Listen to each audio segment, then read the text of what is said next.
Hey, welcome to Bars to the Bricks Ministries, live with Rev Dr. Kev. How's everybody doing this blessed evening? Hopefully, more blessed than stressed.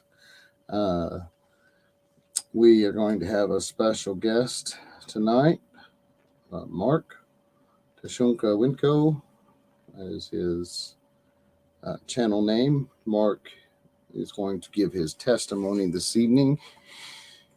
He has a very good channel with a lot of good content, puts a lot out to our youth, and which is very important, as we have made our mistakes, and hopefully we can make something, say something, do something that'll make a difference, that'll change somebody's life, keep somebody from going down the same path we went down. It just we we just hope whatever we can do to try to reach people. And before we get Mark on here, he's not quite here yet. Let us go ahead and pray. Lord Jesus, thank you tonight for allowing us to be here this Sunday evening and be able to be a part of someone else's journey and learn what their life is like before, during, and their transformation, and what has changed in their lives, and just Lord, we just would like to hear from Mark and know he just what his plans are to spread your word, Lord, and we see that he glorifies you in everything. In Jesus' holy name, we pray that this will be an awesome, awesome interview and will glorify you in the name of the Holy Lord Jesus. Everybody says amen. We'll wait and see if Mark get here real quick. Um, hey, Adam, how you doing? Adam's here. Let me message Mark and see where he is at. We're missing the star.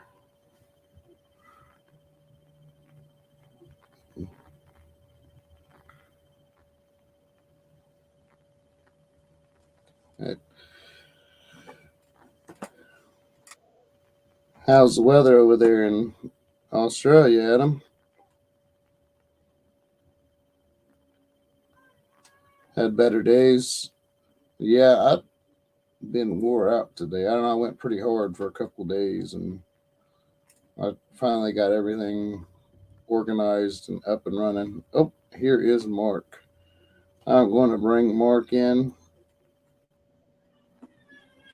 Hey, welcome, Hey, Mark. how you doing? All right, I'm doing good. Looks like I got something on my camera. Hopefully I don't mess nothing up. Alright, that's better. There you go. You got Adam in there, huh? Yeah, cold and wet, huh, Adam? Yeah, it's cold here too. I'm ready for our warm weather. It's only 47 here right now. It's pretty decent here.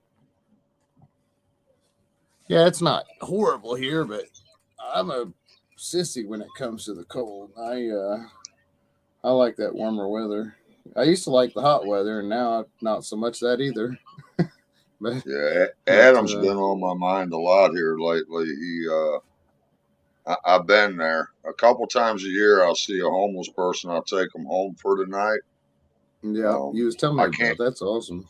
Yeah, well, I can't really keep them longer than that because I tell them it's not personal, but I don't know you and I'm responsible for my family's safety. And you can only stay Definitely. up so long. Yeah, Uh, definitely. but every once in a while, God will touch the heart to, hey, give them a break, get them off the streets for the night. And I've been there. I know what it's like. It's not a fun experience. So he's really been on my mind a lot, though. I've been praying for him and thinking about him. Yeah, me too. That he just said I don't want to post it because I'm going to change the wording. I got watched out, so I'm really screwed now. I don't know what he is meaning by that, but You got watched out, or Adam did? yeah, Adam. Washed out. I'm not sure. I don't know what that means either. I'm lost, Adam. But yeah, it.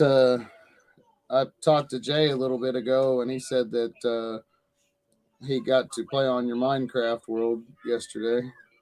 Yeah, well, we sent him I sent him a friend's request, and then Amy said that she's got it where he can get into the server now.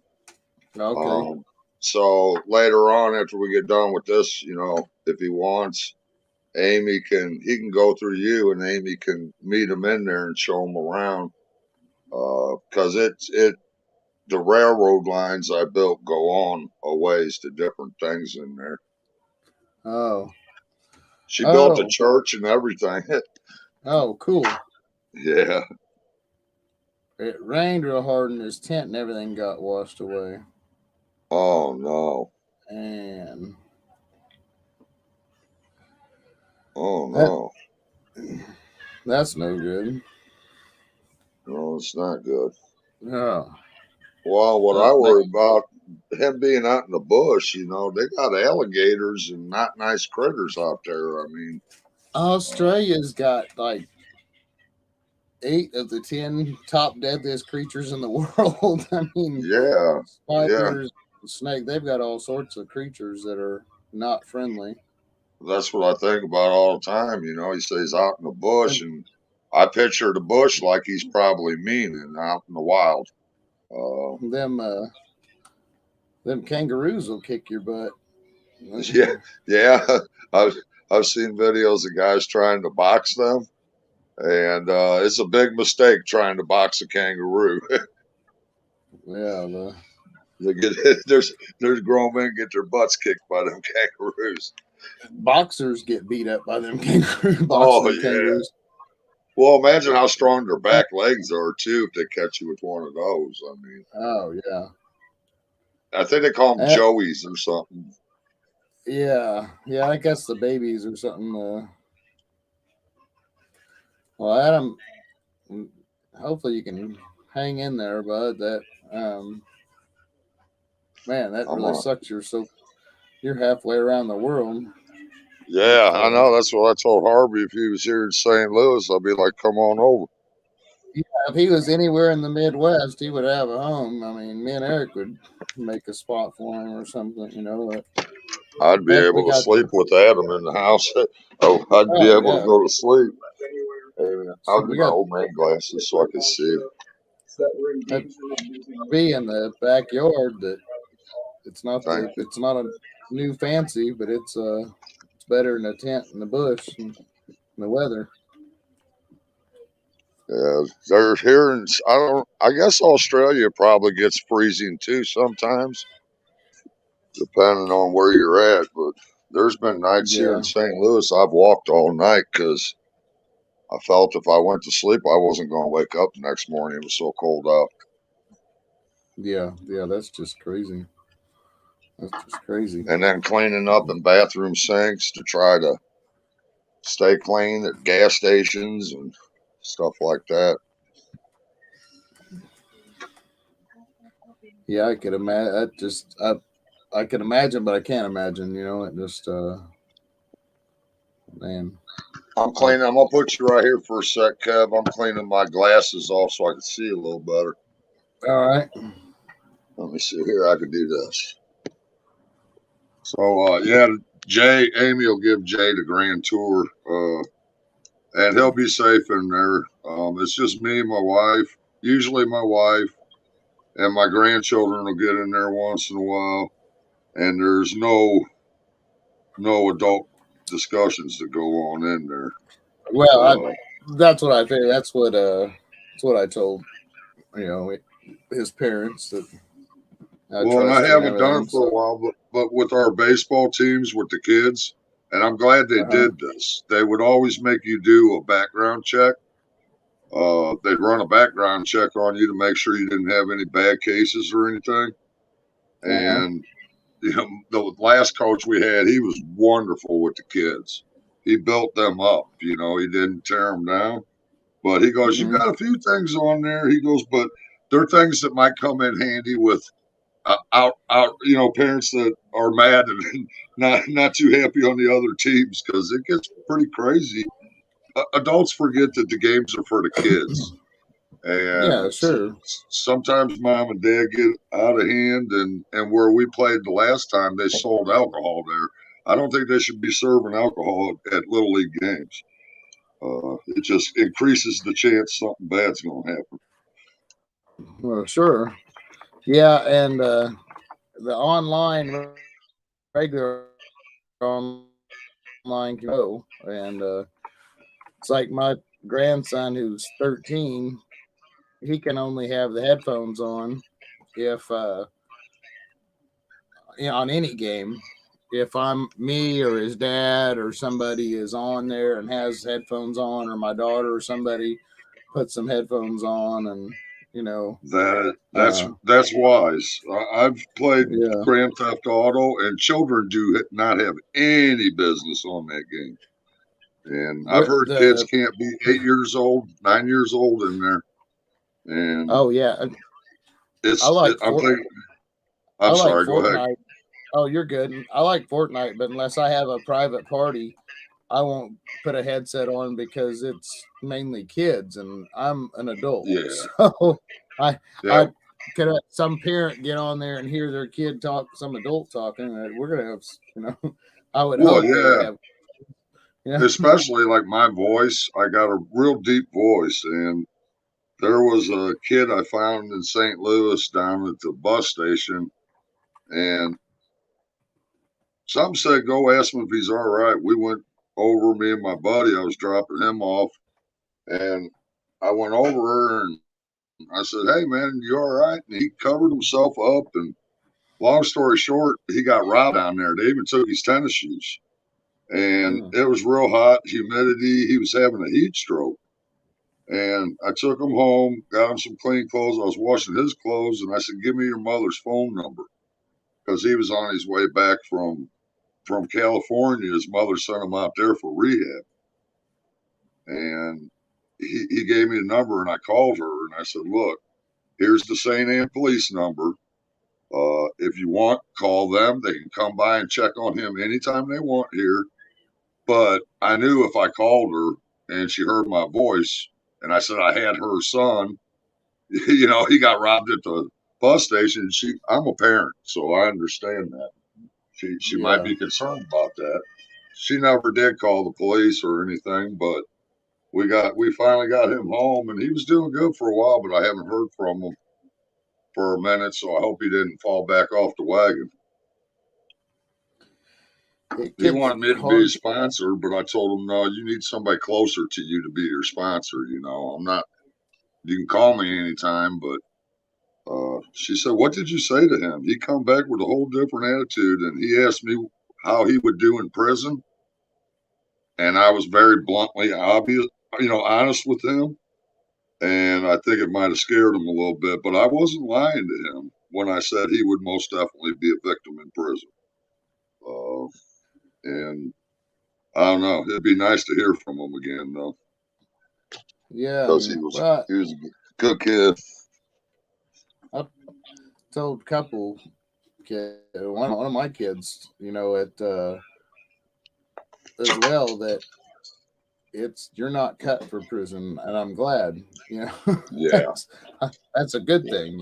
That Well, I was marinated in violence, and I knew what violence was. I was a violent person, and I wasn't cut for prison.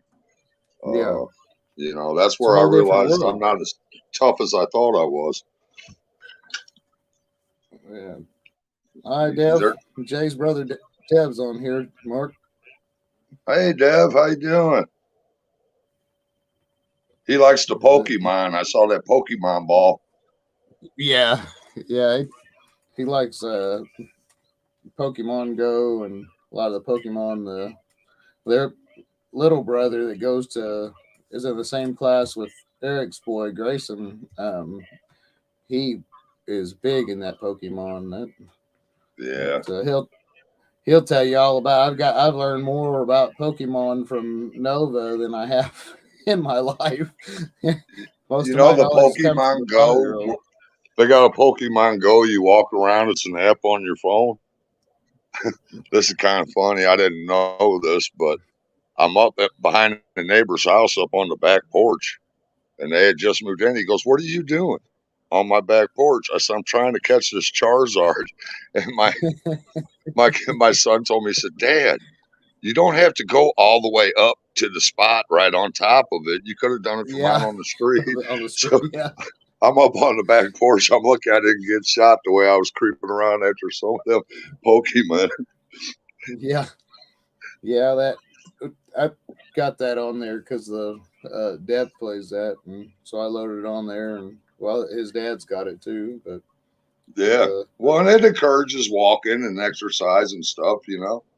yeah, and It's, when you get old and tubby, it's kind of better for you.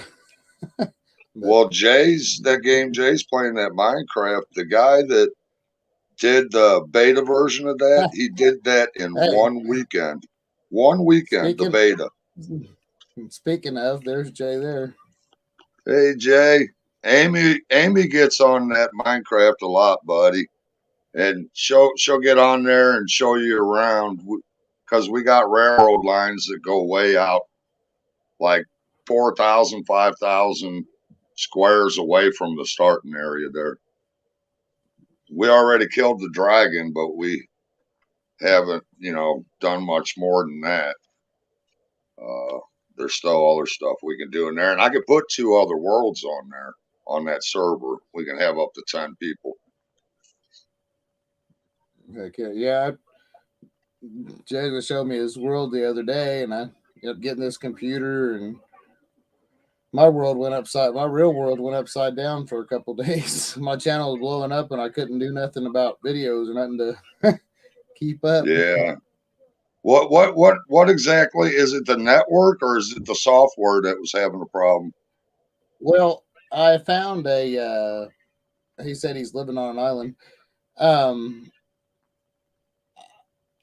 I found a. Yeah, the I found Yeah. a. Dang it! I lost my train of thought. Now that's the Uh, bad part about comment. yeah. I was asking about if it was a software or Oh, a it network was. problem. That's what it was. Yeah.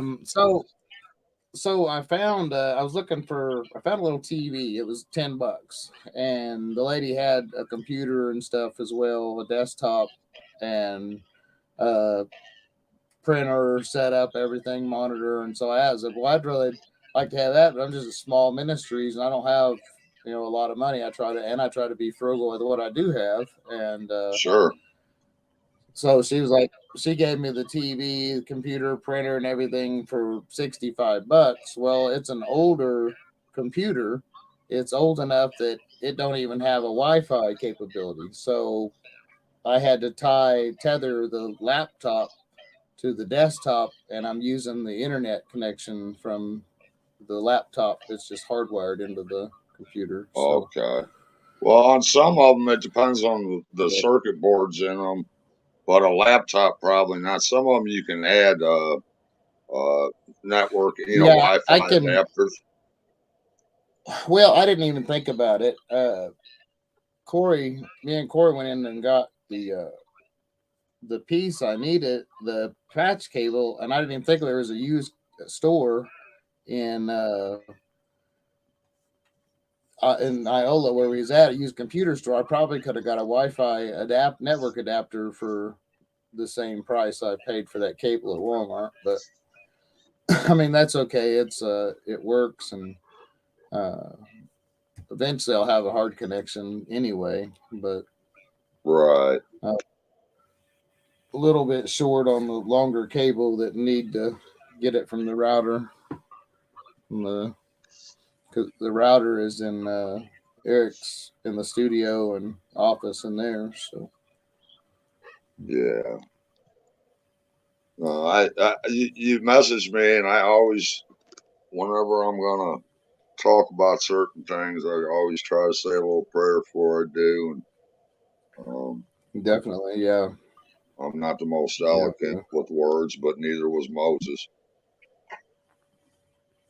You know the I think Jay they said think it took. Moses stuttered or something. He had a stuttering problem or some kind of speech problem, and his mistake was he hit that rock one too many times. Yeah, He didn't yeah. trust him. After all the things God did, you'd think everybody there would be full believers, not doubting anything. Uh, the things he did on that flight out of Egypt. Well, I try not to judge though, because if I was there, who knows? I might have been one of them yeah, people. yeah. Well, yeah, and it just I don't know. It would be, of course, you're always going to have a skepticism. Like even today, the if Jesus was to come among us today, we would be super skeptical because so many, have proclaimed to be the Savior and fake Yeah, healings. There's real healings and stuff. Don't get me wrong, but a lot of those, like the Benny Hinn's and stuff, those are staged. yeah. You know, There's a like man out, right out towards Warrenton, Missouri here, uh, and his commercial says he's healing people and everything. And I don't know, I thought about going out there sometime, but just looking at the man, I feel like I tell Amy, I said, I feel like this guy's just scamming people and about the well, money. I come across this one that really, I just couldn't believe. It just, dang,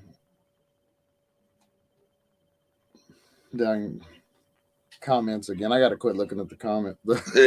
Yeah, I had him up, but I turned him off because I didn't want to be any more nervous than I already was. I like being under the radar and not noticed. So the fact that I do any videos is, I've been saying Yeah, for over 20 years, it's what I've always felt I was supposed to do is try to tell my story and help somebody. But when I was still using it, I'm not going to go up in front of kids or tell them to do right when I'm not doing right. Uh, right. You don't want to be and duplistic. the, and I tried writing my story because a lot of people knew me in real life. They said, "Man, you ought to write a book." But it's so much that I can't organize all of it. It gets, and I'm not a great writer. So, Right. and I've tried schools. I've even tried where I was awarded the state. Um, and the telling the story for the younger viewers is a real challenge because it's hard to tell the story in a clean way, a pretty way. Uh, Well, a, sure. a lot of it has That to be left out. well, and that's how a lot of times that kind of tailor our testimony to the audience. It because definitely if I'm giving a testimony like on here, it's going to be different, or to a youth group or something. It's going to be different than if I went into the one of the prison systems, and so Absolutely, absolutely. And there's certain things I feel only the parent has the right to talk about those topics with their children. I don't feel the schools have that right. I don't feel anybody has that right except for the parents. Uh, and maybe somebody in your position, a man of God, but with the parents. who do you know who this is up on the comment, Mark? That's my beautiful wife. Okay, just making sure. Yeah, she likes that Outlander series. Uh, it's No, books. that's She I. I just wanted to. That just it was kind of aimed directly at Jay, so I just wanted to make sure that was. Uh, Yeah, but that's Amy. She read that Outlander series till the pages fell out, and Sassenach is like their word for foreigner, Oh, Uh, okay. so she went with that. I call her. I said that Sasquatch is stalking me again. Tell her you could call her sassy. You know that. Oh, she can be sassy. That's for sure. That's for sure. Well, She's so hopefully slick. she. She changed me without ever telling me to do anything. Uh, Well, that's a good she's thing though, and that's good to see that. Uh,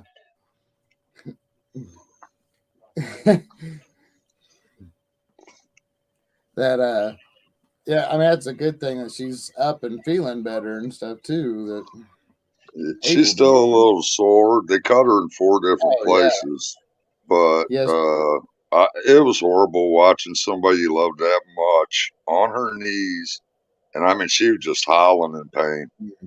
And there were people in there that were laughing and joking around. They took one of them people back, and I'm thinking, I know we all got to wait our turn, but you would think you would go priorities. And I looked Yeah. on the wall, and it's like God would put the writing on the wall for me. It said, anybody that verbally or physically assaults hospital staff, it's a felony in the state of Missouri. And I was like, okay, I hear you, because I was getting pretty worked up. I had to go out and catch my breath, and uh, but I finally told one lady, I said, look, she's tough as nails, and if she's on her knees like that, there is something really wrong. And Yeah. they got her back about a minute later. Um, Well, I mean it should be it's in the ER screaming and crying anyway and stuff. They should I would want to get them into the room and find out what's going on, and you know you know what I mean. It just instead of letting them just sit and upset other people, you know. yeah, well, and we had a bowl that we brought with us that she was vomiting in, and uh, we also brought the doctor's paperwork from her GI doctor. And the GI doctor said, that her gallbladder was partially blocked at the bottom, but she felt that the problem was acid reflux. So she was giving her, acid reflux medicine for the last year. And I kept saying, Amy, I've been reading about it, and I think it's your gallbladder. And the doctor said that she had 2 tears. Her gallbladder was so inflamed, there was 2 tears in it, and it was getting ready to burst. So it Yeah. wasn't good. All that bile and everything couldn't go through there right, and it was causing her a great deal of pain. Great deal of Damn. pain. And it hurts to see somebody you love so much in that much pain, and you're helpless. Oh, Uh, of course. That's definitely it was a man. That's a that's one of well. the I had a niece that was 17 and had to have her gallbladder removed because she was having so much problems and a lot of she couldn't eat anything. Still can't anymore. No more greasy stuff and all that. All the stuff she loves. But yeah, Adam said, "Amy, hope you're getting better. I wish you a speedy recovery." yeah. Adam's good Uh, people. And Adam said, "Mark, do you remember when he had gallbladder surgery?" And yeah, Yeah, that's it's a fairly common surgery, but to let it get to that point where it's tearing and that inflamed and everything. Uh, I'd been all over the last couple of weeks before she went in. Please go in. And she's the money. It's gonna cost. I don't care about the money. yeah, As long as you're making payments, it don't matter. Your life's there ain't amount of money you can put on a human life. that's for sure. So That's the for money don't sure. matter. I was looking at this here, my grandfather. These are my old cane poles. It's my old cane poles from whenever I was a kid. Uh, when he died, everybody went over there grabbing stuff up. I grabbed the cane pole and I grabbed that little chair right there. I used to get my hair cut in that chair when I was a little boy. I go for the sentimental stuff. Well, yeah, that's the most important.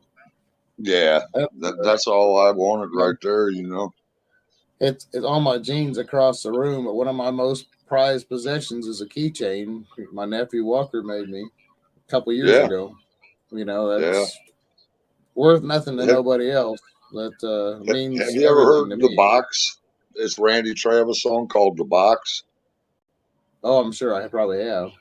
Uh, His dad dies, and it says they all thought his heart was made of solid rock, but that was long before we found the box.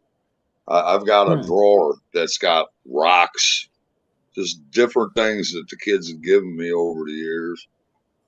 My daughter thought I was the tooth fairy once too. Uh, It's funny you said that. Uh, oh, can't get them on the camera without falling rocks. yeah, she. Yeah, I probably can't tell but that story right now, but that was a funny one. That was a funny one.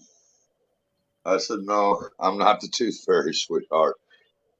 yeah, yeah, But no, well, but well, let's get into your the reason we're here. Let's get into your testimony. I want to hear like what is what brought you to God? What was your like, you know, what I brought guess me to God? give us Well, I was raised. I was a cradle Catholic. I don't. I'm not down in any religion, but I don't. I'm not a practicing Catholic anymore.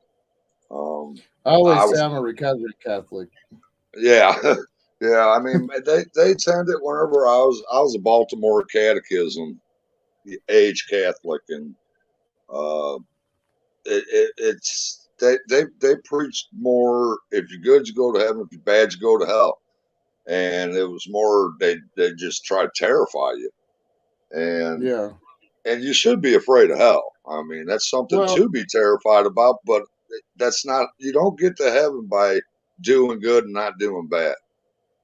You get to heaven by work. accepting Christ Well, and yeah. and Works don't get repenting you. and trying not to keep doing the same things, you know. But uh, it just the whole. I was a cradle Catholic, so we go to school. Couple years, I went to like 6 different schools, first through 8th grade.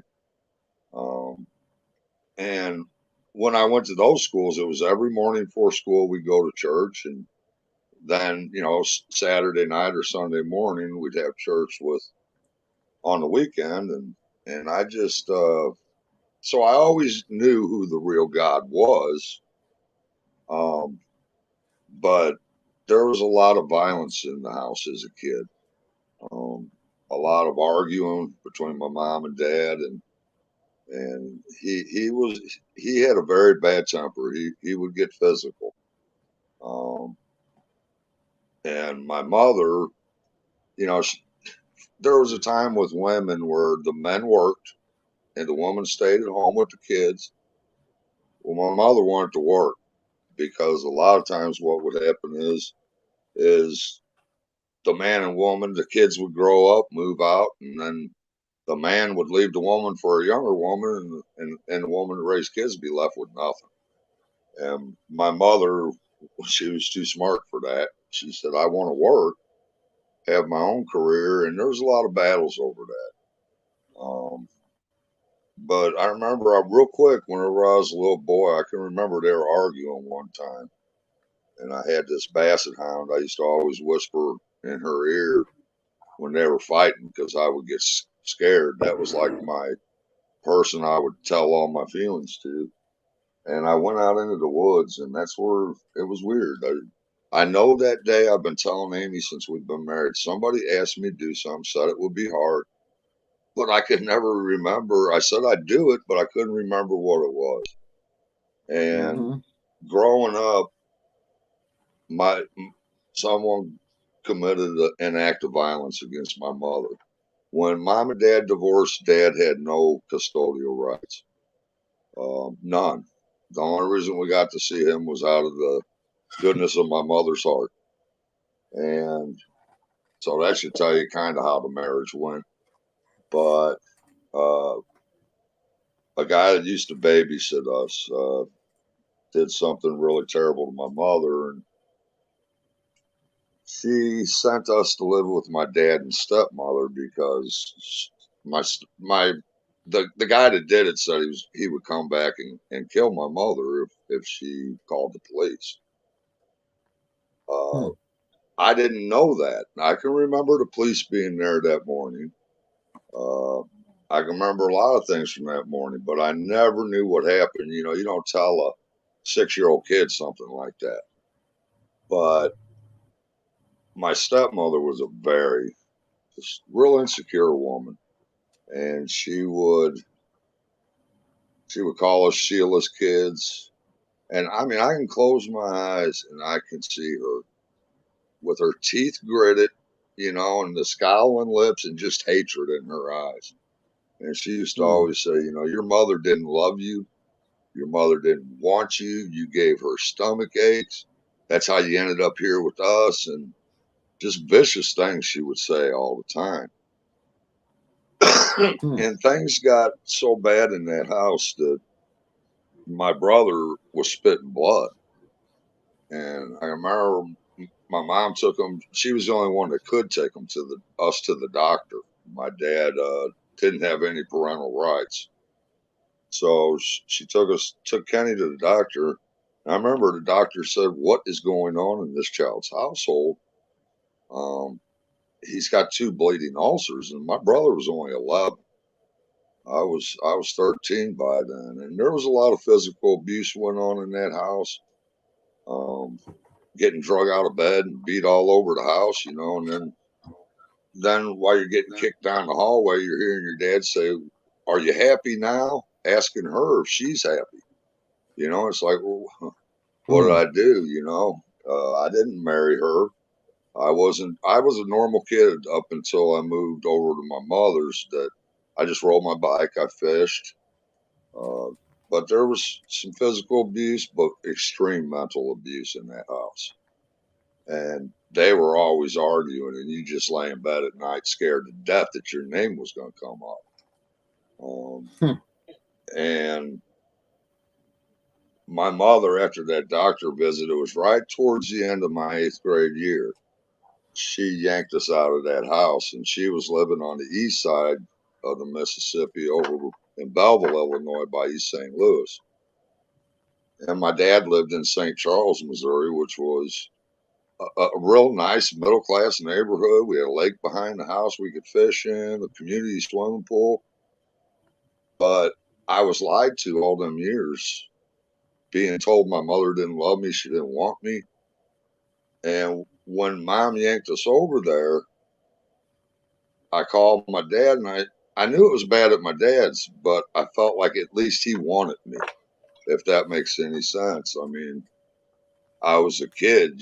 I didn't recognize what an abuser, how much abuse I was going through then. So he said, "Well, I can't take you back because she said she'll take my half brother and leave." And I remember I got off the phone with him. I told my mother, you know, I'm going to make your life miserable. And that's how it all started. Is I started intentionally doing things to hurt her, but it snowballed. It just, it, the rage I went from angry to rage to just a glowing white hot rage where the only thing really safe around me when it made me mad was a child. Anything else I would attack. And my mother had put me on. She had tried everything. She tried psychiatrists, psychologists, mental wards. I had tried killing myself a couple times, and I was in this mental ward, and there was a woman named Mary. I swear this is true. She would come to my room every day saying, "God sent me here to talk to you. All you got to do is confess your sins and accept Christ into your heart. He loves you." And I would throw trays of food at her. I would cuss her. I would say terrible, terrible things to this woman. And every single day she would come back. And finally, it got to the point where I was so tired. She just kept coming back. I'd just lay there and not say nothing. And she'd talk. Well, I got a weekend pass and I went on my weekend pass and they had me on lithium carbonate at the time. I was diagnosed with manic depressive bipolar and intermittent explosive disorder. Plus, I was on Ritalin since I was like 3 years old. My neurologist for the tumor in my brain, he said that's probably because I was on Ritalin so young. In the study groups, your neurotransmitters in your frontal cortex aren't as developed when you're put on that drug that young for a long time. But I went out for a weekend pass and I come back dosing on LSD. And it didn't take nurses very long to notice my pupils and that I was obviously on something. And my psychiatrist called my mother in. He said, "Look, I got to take him off of this. He cannot be doing street drugs on this. You can't mix this with things like that." And for my mother, that was like the last hope. She she felt she had tried everything, and and it just we got in a big argument. I told him where to go, her, the nurses. I was in a rage. They had to restrain me for a little while, but that night I said a prayer. I said the prayer she said to say, and nothing happened. The next night I said it, something happened. And it was so powerful that it left no doubt in my mind that God was real.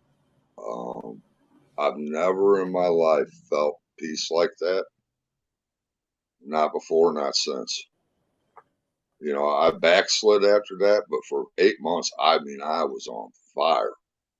I was on fire. It just, every day I was reading the Bible. But what's weird about it is I sobbed. I didn't just cry. I mean, I sobbed all night long, just bawling. And the next morning, I went out there with puffy eyes and I'm looking for Mary. All I wanted to do was find this black woman named Mary and tell her what had happened. Because it was, when I say it was a powerful experience, I mean, I get kind of teary eyed thinking about it right now. I never felt nothing like that in my entire life. And I couldn't find Mary anywhere. And I asked one of the nurses on staff, and now you got to keep in mind, this is a lockdown juvenile unit. It's very private because of anonymity and everything else. And they didn't know who Mary was. They said, "Who are you talking about?" I said, "The woman I was throwing food trays at and been cussing at." And they said, "We heard you in there making noise, yelling and screaming, but we don't know who you're talking about." And she never she never came back after that day. I never saw the woman again. And how she was getting on a lockdown children's unit, I do not know. But I do know I was not hallucinating. And I do know that a black woman was coming to my room telling me that Jesus sent her to talk to me because he loved me and he wanted to help me. And that's when I was saved. Uh, you know, I had a lot more pain to go through. Uh, Sometimes Christians backslide, and I backslid, and I had a ton more pain to go through after that. Uh, but that's when I knew beyond a doubt that there was a God. And for 8 months, I was on fire. They sent me to a different, out of the mental unit to a drug rehab, and I went there.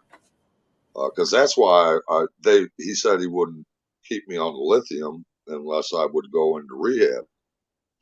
And I went to a rehab, and I was really nervous. They offered free AIDS tests, and I was very promiscuous, and I was nervous about that AIDS test, and I took that, and we had a family group meeting, and I remember I was up on the eighth floor looking out for my mom's and stepdad's van,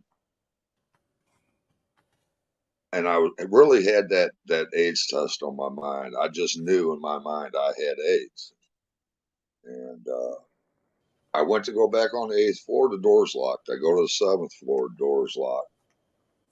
Go down to the sixth floor, door's locked. The fifth floor, as I'm coming down the steps, right there on the landing is a plaque, Isaiah 41:10.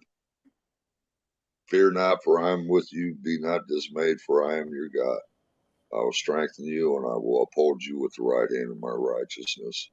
And it was like, to me, I was thinking, this is God saying, I ain't got nothing to worry about with this AIDS test.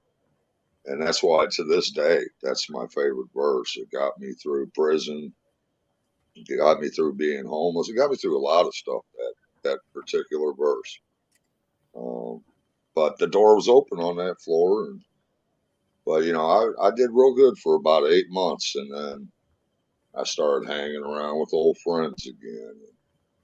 Yep. And, I backslid. I had more lessons I had to learn before I could get, myself right. But that's when I was saved. Um, and what makes it even more beautiful is I've had 7 years now. Amy's about 7 years since they told me they wanted me on full oxygen 7 years ago. I've got a tumor in my pineal gland. I've got a bunch of, there were some nodules, then there were more in my lungs, infiltrating lung cancer. They said it's not a matter of if, it's when it's going to go cancerous. Plus, I've got COPD and emphysema, but all that is self inflicted. It's from smoking cigarettes, it's from doing drugs, it's from making bad decisions. So I try not to complain about it much, but my body is so beat up from the life I live that I physically cannot work. There's very little I can do. They wanted me. I was running around cutting 5 yards a day, pulling weeds and everything. Had my old yard cutting thing going, and he said, "You need to be on full oxygen." And I said, "How am I supposed to?" I said, "I can't drag an oxygen tank around cutting yards." He goes, "You shouldn't even be cutting your own yard." Uh, and I've had a lot of time to. I say finding out that I might not have long, because I told him, I said, "You don't put a tag on my foot. God does. And he's not going to do that till I'm done doing what I'm supposed to do." And I've known a long time what I was supposed to do. And that's when I decided I was going to stop being Jonah. I was going to stop running, and I was going to get serious about trying to do what I've always known I was supposed to do. There's a lot of bad stuff that happened between the time I was saved till the time that I stopped being Jonah. But, like the Bible says, God will chasten those he loves. And believe me when I say I have been driven down to my knees many times. Uh, and my buddy Nate's inside. Most of our friends, they were here and then they were gone, just like that. And none of them but one so far has died a normal death. The rest were because of drugs or violence.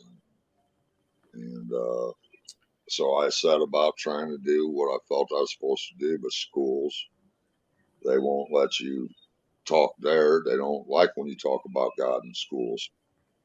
Um, and then a guy mentioned YouTube, maybe trying YouTube. Uh, so that's what I did. I started telling my story on YouTube. There's so much more that goes into my story. Um, but God didn't owe me anything. Uh, the only reason I'm still alive is not because I'm tough. It's not because I'm so smart. It's because my God, I can look back on it all and see how he moved me this way and that way and kept me safe through all of it. And I really believe with all my heart that the reason I went through all of it was so that there's not much a young person could come up to me and say that I can't relate to. Um, I think I went through everything I went through so I'd have the wisdom to maybe help somebody else. I always felt Yeah, that definitely.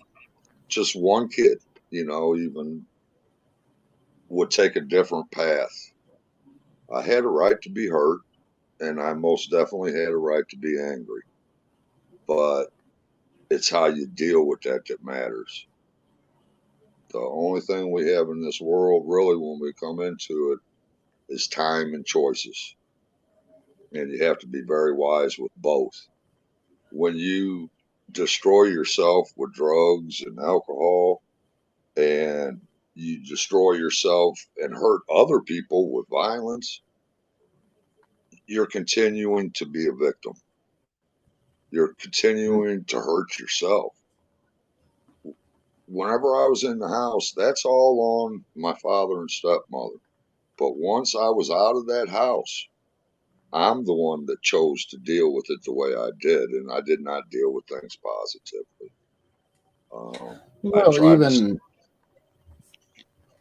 even in when though in those situations, it's like I used to tell guys in prison, you still have a choice. When they said, "Oh, I had to Absolutely, go to my side. I didn't have a choice." Well, I mean, you kind of did. I mean, you're eventually gonna go, but I mean, you had a choice whether you were just gonna willingly go or make them make you go. You know that. But absolutely. I We mean, have a choice in everything except for our death. I mean, that, we yep. God decides when we're gonna go home to Him, but everything else, even if somebody's trying to kill me, coming at me with a knife trying to kill me, I have the choice. Do I want to try to defend myself or do I let them kill me? We always have a choice in everything, pretty much.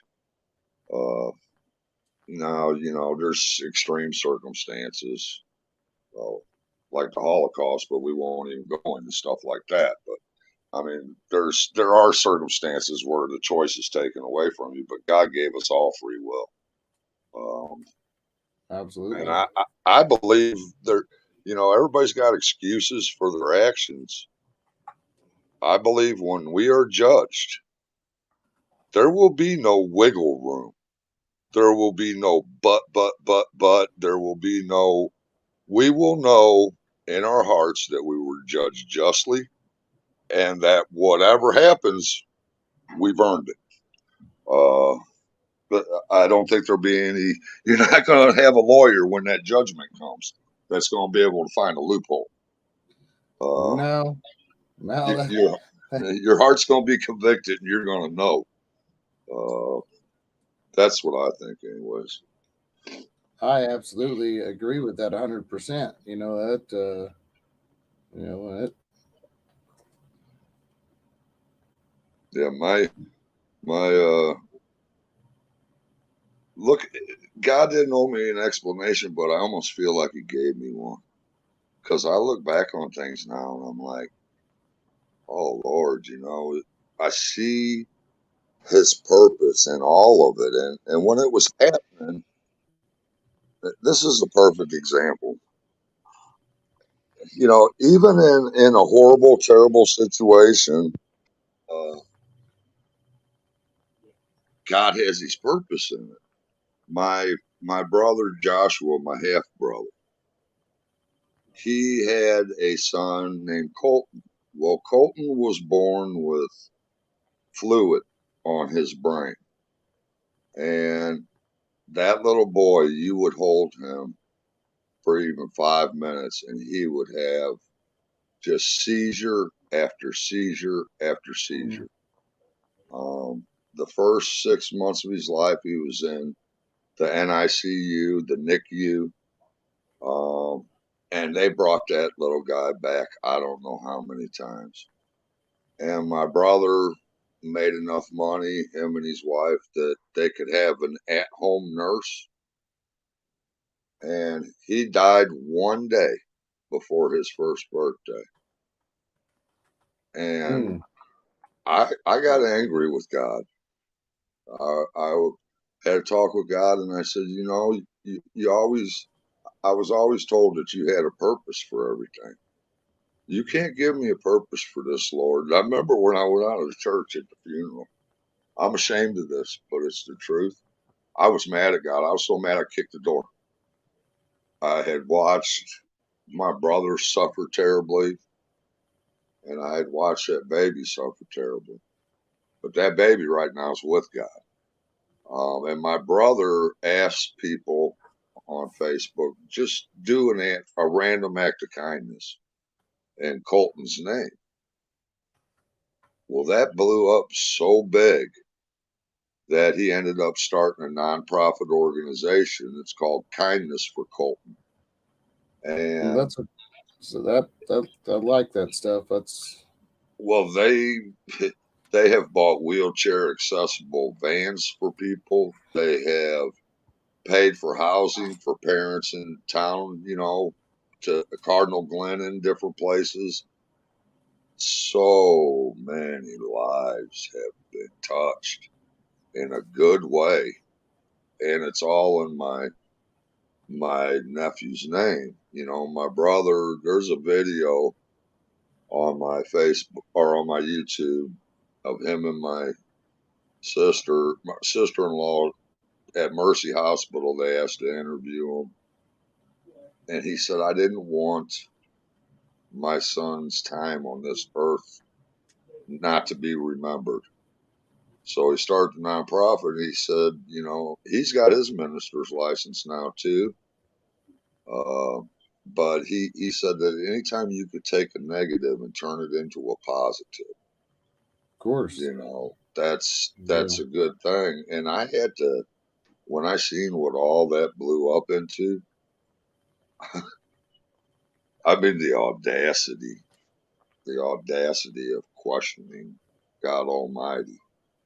Uh, I'm humiliated by that. I let my pain and what I was seeing make me very audacious, but I had to come home and get down on my knees and apologize. And I told God, I said, I will never will I question you again. Because it was a horrible thing that happened, but something beautiful came out of it. Well, and And that's one of the hardest scriptures is Romans 8:28 in situations like that. Everything happens for the for a reason, and it's like, man, it's like yeah, how, why, and uh, yeah. Well, it's like, you know, these school shootings are terrible. These mass shootings. But you yeah, know, God isn't allowed in schools. People say, "How can yep, God let this happen?" Well, God's not allowed in schools. yeah, I think that's a lot yeah, of reason these mass shootings happen because people don't sit down as a family anymore and talk about God. They're taking God out of everything. So people aren't learning what God expects of us, and we're becoming yeah, an ungodly nation. Uh, yeah, and that could even extend the capital deal a couple years ago. yeah, Not allowed yeah, there either. That separation of history. church and state. That Yeah, but I see looking back on everything. I mean, and I've been through some terrible things that happened because of the choices I made. Um, I wish, well, I don't because everything's happened the way it was supposed to happen. And if I'd changed the ripples, even if I could go back and tell that angry kid what I know now, uh, I wouldn't have the wisdom to help somebody right now, and I might not have my wife. I got a lot of blessings in my life, but God actually has shown me how He maneuvered me through everything. He didn't owe me an explanation for nothing, but He gave me one. And people think I'm crazy because I say, finding out I didn't have a lot of time left, it was the biggest blessing in my life, because when you get scary news like that, if you're smart, it will rock you. Um, when you're faced with mortality, you start to speak a little kinder. You look at the things that matter, that used to matter, don't so much, and the things Yep. that didn't matter do. And the other reason is because all those friends of mine, there was like 37 of us at one time, and there's only 6 of us left alive, and most of them died in their early 30s. And I've had chance after chance God's given me, and if I would waste that, what an insult to the people I love that are in the ground, that thought they always had tomorrow. You're not guaranteed tomorrow. That's why you got to make sure you're right with God all the time, because tomorrow might not come. And once you close your eyes, that's it. It's game over. What it is what it's going to be. So, and that's kind of a neat thing too. Me and a buddy of mine, I said, on Facebook, I said, it's the biggest blessing of my life. And most people, when I talk about my mortality, it's either they love me so much they don't want to talk about it or accept it, they're in denial, or that they know I've been through so much and I'm still alive. I mean, I've had guys. I got one video on my channel. Me and Bobby and Nate were talking. I got hit by a late '60s Camaro, and that car was hot, just rumbling. And he had a quarter mile to build up speed. And Hmm. that car hit me so hard, I was spinning in the air, and it went underneath me, and I landed flat on the asphalt, just flat on my back. And I popped up, and we chased the car, but we we got flashlight out of the work van, and I did not have a cut, a scratch, a bruise, and I was standing flat footed when that car hit me, and that's not normal. My legs should have shattered. My buddy Bobby kept saying, "Get out of the road," and I kept saying, "He's going to swerve. Get out of the road. He's going to swerve." And I know in the car they were saying swerve, and he was saying he's going to move. Yeah. Neither one of us, yeah, neither one of us did. But Yeah. I Yeah. mean, there's no other way I know to explain not having a mark, and the next day not being sore, no bruises, nothing. When a car Hmm. hits you 50 plus miles per hour and you're spinning in the air and you don't got nothing, not a mark, there's no way to explain that to me other than a miracle. Even my buddy Bobby on the video, he says it was a miracle, and he's not a particularly religious person. Yeah. Um, and there's many situations like that. So many situations. I shouldn't be here, but it's the only reason I'm here. I say it all the time. It's by God's good graces. And people run around wanting to be happy. The only way you're ever going to truly be happy is if you're doing what God wants you to do, and if you have a relationship with God. And the only way you're going to do Well, that is through His Son. You have to go through Christ. Uh, I I think I've been in the last year. I've really been working on trying not to stress on a lot of stuff, and as my yeah, health probably get worse and worse, it's the same thing. You start evaluating things and evaluating life and decisions and yes, sir. relationships and everything. And I Yes, found sir. though, I wish I would have made these changes a lot sooner because my life would have been a lot less stressful. But I've always been, even as a pastor, still, it's the let go and let God is hard for me.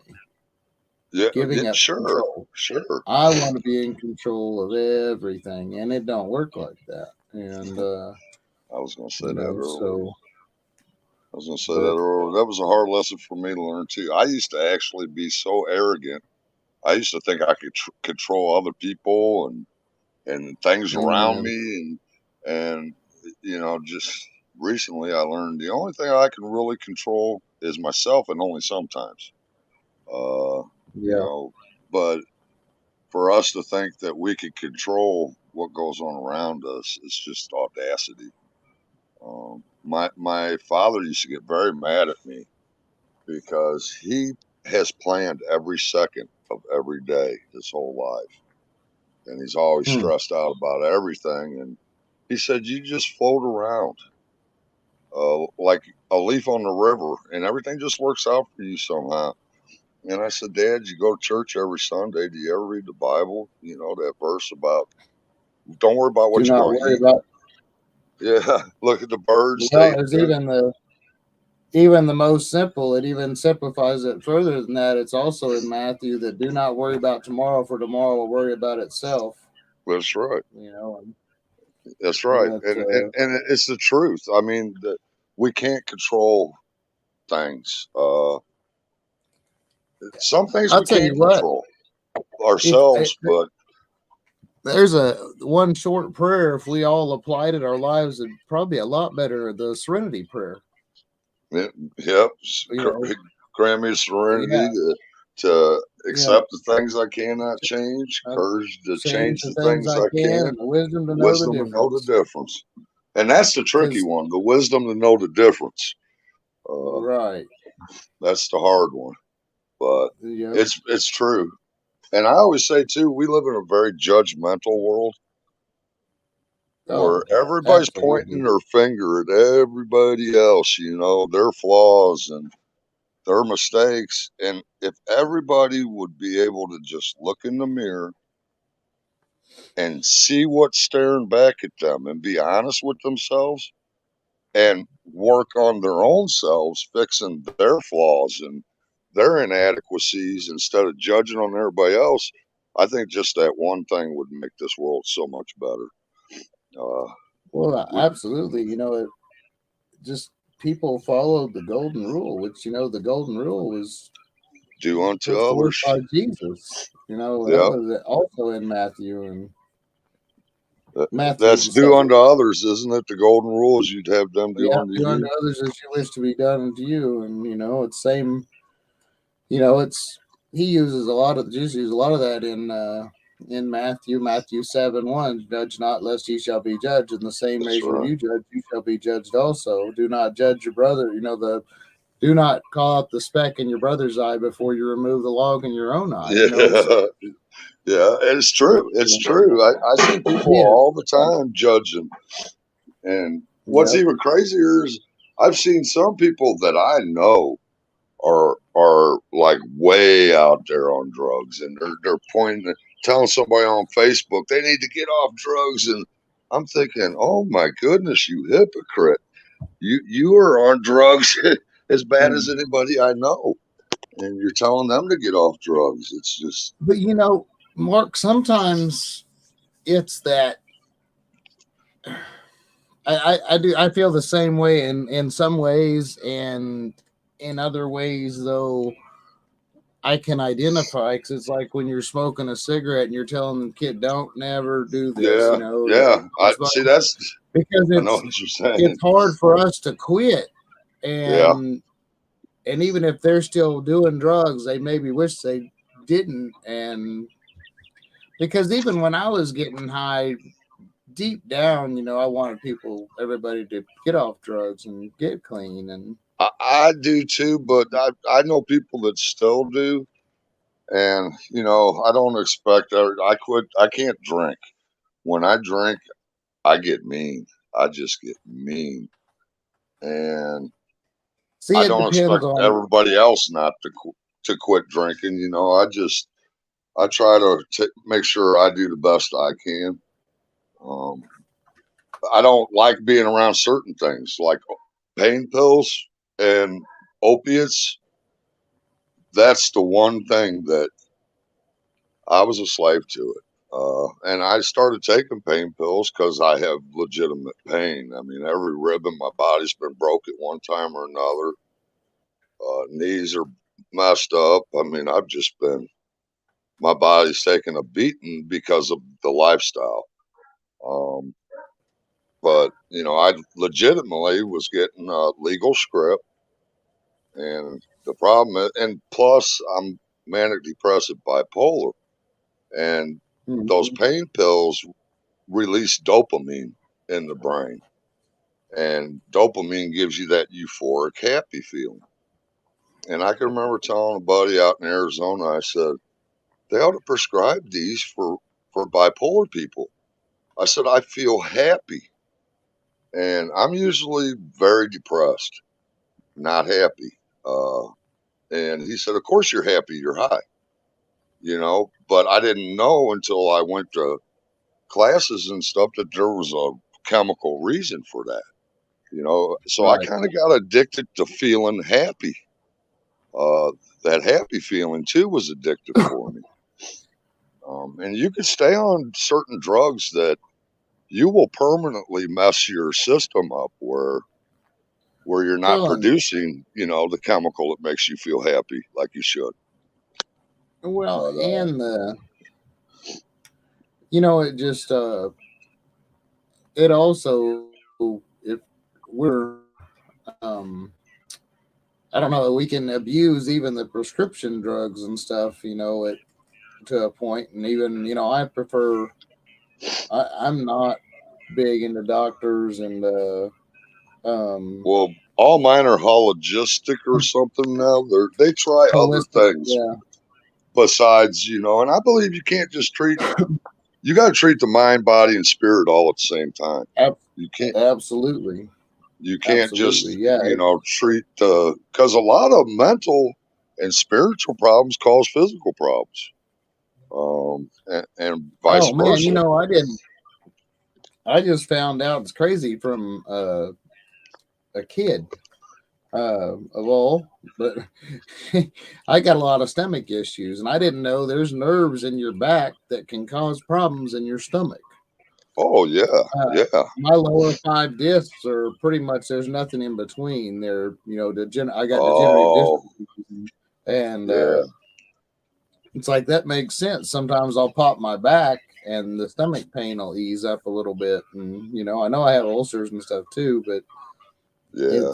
it's crazy how they relate, and the stress, when we stress on things, it causes us more pain and stuff. That's probably And why you got the ulcers is from stressing. oh, it Uh, is. I used to stress on everything, and I used to be a very uptight individual, and now people get upset because it's hard for me to take something serious unless it yeah, just. you seem like I every time I hear you talking, I'll be watching your videos, and I don't know why, but that I everything's a song to me. I can come up with a song for almost any occasion. And when I'm Uh, watching you,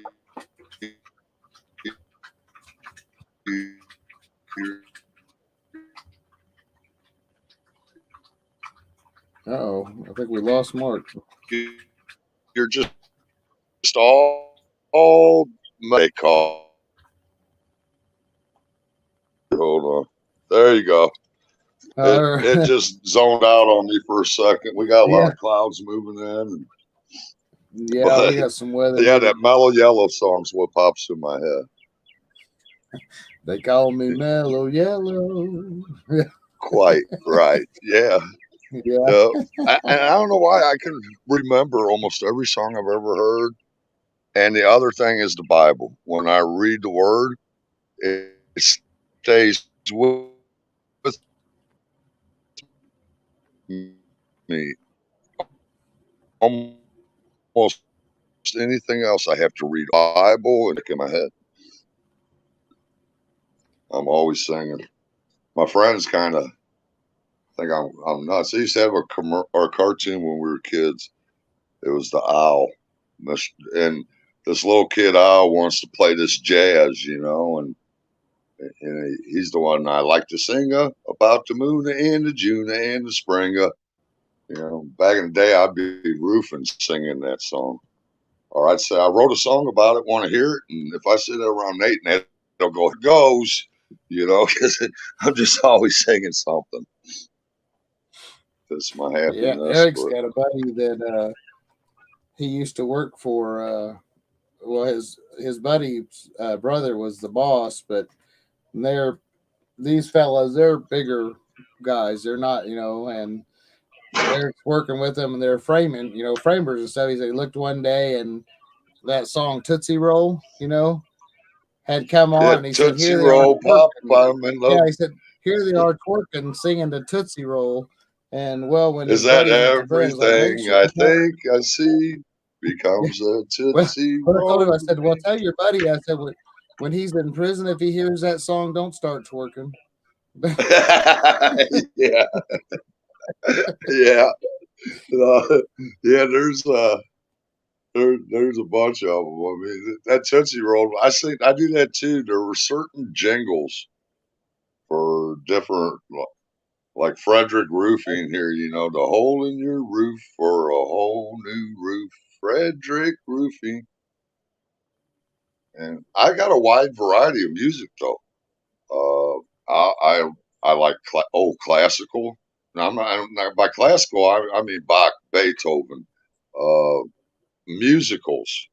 I'll start singing songs from Seven Brides for Seven Brothers and Carousel and I, uh, like, oh man, what's that? Adam Sandler and oh, he's anger got some management. good classic songs on his shows, Anger, his movies. anger management. I Yeah, feel peace. yeah. Oh, it's so pretty. That's West Side Story. Rogers and Hammerstein's West Side Story. And I always say, and non-gay. I'll tell you what though, I having grandkids and stuff. Um, you got to be careful. Some of those songs and stuff stick in your head. My grandson, I have an autistic grandson who's, well, he'll be 9 this year, but a couple years ago, I'd been watching Josue, and he's got the ABC Mouse and all that, and the Mickey Mouse Club song, the Oh Yeah. Toodles. Well, when you walk into a Walmart public bathroom, it's probably not a good idea to walk in and go, "Oh, Toodles." I mean, Yeah. I had the bathroom to myself because everybody left really quick and looked at me crazy. They I was think like, of the "Yeah, old yeah, one with the Annette Toodles." Funicello, the old black and white Mickey Mouse Club. It had Annette Funicello and the MICKEYMOUSE, the old Mickey Mickey Mouse Club. Mouse. Mickey Mouse. Yeah, Donald Duck. But Now they that that it's weird. That the only one I didn't understand with the kids stuff was the Teletubbies. I didn't understand that. They go Poe, and I was thinking, what are kids learning from this? They just that run was around. And, horrible show. yeah, My I never did one of understand the Teletubbies. one of my daughters was all about Teletubbies. She liked Teletubbies. I, Of course, I had the Barney. and of They were, course that, and of course my kids like Barney too. I wanted to strangle that dang dinosaur. yeah. There was some young kids jumped him Yeah. at the St. Clair County over there where I grew up. They jumped and beat up Barney, and I'm like, "You're gonna beat up Barney?" But they Well, beat Barney up at the mall. they said Barney was smoking crack and stuff too. Yeah, he, he was Uh, definitely. I couldn't be dancing in that hot costume like that. But the one they do have a good Christian one. It's called JJ the Jet Plane, and hmm. our youngest son Joshua, we saw that and turned him onto that. And he just loved it. Uh, the sun is rising high up over Terrytown, and it's just a Go look great. that up. It's called JJ the Jet Plane. He goes JJ the Jet Plane. That's me. It's The chickens. we did. I flew remote control airplanes out there I in wonder which Arizona. chicken And song. Joshua he grew up out there at that flight field. He loved airplanes. Yeah, it's called JJ the Jet But Plane. I'll have to Check that out. Yeah, it's a good one. In our Mark, day, we had Sesame Adam and Street. Harvey. Yeah, I'm sorry. pinwheel, pinwheel, pinwheel, spinning around. Yeah. I know that jingle, but I'm not placing it. Uh, I remember when I was a kid, I was on the Oh, Bozo show. The Bozo oh the man. Clown. I get worked What up about about Bozo. Captain Kangaroo? Yeah, okay, and the Captain Green Jeans and the ping pong balls. Ping pong, yeah. The, but Bozo the Clown, I got a touchy thing with Bozo. I've been looking for that episode. I've seen some of them on YouTube, and I cannot find it. My mother had to drag me off the stage. It was I didn't even know who Bozo was. I watched The Romper Room, and I watched Speed Racer was my thing. I loved Speed Racer, and I had the Evil Knievel wind them up. Oh, You know, you oh, crank it up romper room. motorcycle. But we went on the Bozo show, and I got called up, Yeah. and the I ball toss game. I was You, you there? yeah. Yeah, my Yeah, internet's starting to go I had funny. bought the fifth bucket. I made the My ball signal. in, and he said my foot was over the line. It wasn't over the line. I looked down before I threw, make sure it wasn't, because he kept saying, "Make sure your foot don't go over the line." And Okay. I've had a problem with clowns ever since then. I was not a happy camper. Yeah. Yeah, for sure. So neighbors, Great Yeah, Danes. But there's, I'm gonna finish up these. See, the main reason I started doing my videos was there's some people I know for sure I've helped. One lady that's really become a good friend to me and the wife and her husband too. She lives down in Mexico City. She sent me a message. She said, "I'm a fan," and I said, "You need to find somebody else to be a fan of." I ain't nobody to be a fan of, and then I was thinking, nowadays you gotta be careful. People are always trying to scam people out of money and stuff like oh that yeah. on the internet. And so I thought maybe this is some hairy leg guy over in India trying to catfish me, because these pictures she was sending, I told Amy and I told my buddy Nate, I said, "Look at this." I said, "This is like a clothing model." She's saying that she's a fan and wanting my Facebook, but we finally did a video chat on Facebook. But before we did, I said, "I'm very married." Cool. She goes, "Well, I'm very married too." And, we did the video thing, and she's really who she says she is. We've read her kids' bedtime stories, and we've really become good friends with them. But her husband told me, he said, she was really losing her faith in God. And ever since, she's been on fire. She's also going out now and helping other people, uh, trying to pull them to Christ. And I was always thinking, you know, maybe some young angry kid. And Well, the three people I know I've helped aren't in the group I was trying to, but it ain't up to me. It's up to God. That's why I don't well, worry there's about a advertisements so much. God can send anybody he wants to my channel. Uh, we help people that we don't even know we've helped a lot of times and we'll never know. And sometimes it's you don't even it's people you know and don't even realize. I've had a handful of youth that either friends of nieces and nephews in Wichita or my grandkids in Wichita, or youth that don't even know me, but and some of the youth up here in this area, my nephew Walker's friends and stuff that teenagers that have messaged me and hey, I really like what you're doing. Your message helps me a lot, and it's just man, yeah. that touches me. It's like that's exactly why I do this, and that's what you know. And Well, those there's are no people I better way know you could help somebody than to help them with their soul. This, for sure. you could help somebody get off the streets like Adam, and that's a wonderful thing.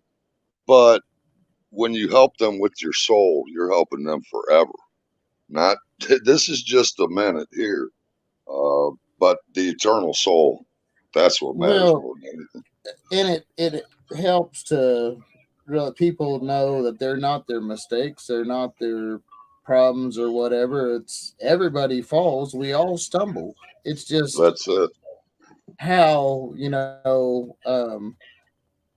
how we get up. That's what's important. And Exactly. Well, and our good deeds, Bible says our good deeds are like filthy rags to God. That's why, I tell my the whole if you're good, you go to heaven. If you're bad, you go to hell.